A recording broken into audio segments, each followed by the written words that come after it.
লিখতেন তাহলে কি হতো? সেটা আল্লাহ বলে দিয়েছে কি হতো।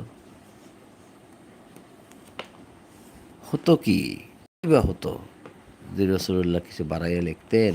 কি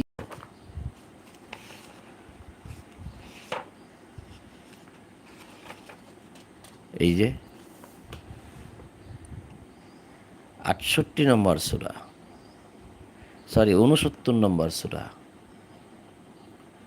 সূরা হাক্কা, আয়াত ৪৪। সে অর্থাৎ রাসূল যদি আমার নামে কোনো কথা রচনা করিয়া চালাইতে চেষ্টা করিত, আমি অবশ্যই তাহার দক্ষিণ হস্ত অর্থাৎ ডান হাত ধরিয়া ফেলতাম, অর্থাৎ যে হাত দিয়া সে লেখালেখি শুরু করত আমার নামে, তার হাত আমি ধরে ফেলতাম এবং কাটিয়া দিতাম তাহার জীবন ধমনী। ওয়ালাউ তাকাব্বালা আলাইনা বাদাল আকাবিল লা আখাযনা মিনহু বিল ইয়ামিন সুম্মা লাকাতা'না মিনহুল ওয়াতিন।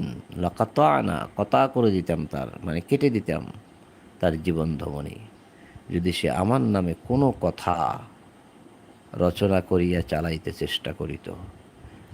অর্থাৎ আমি যতটুকু বলেছি ঠিক ততটুকুই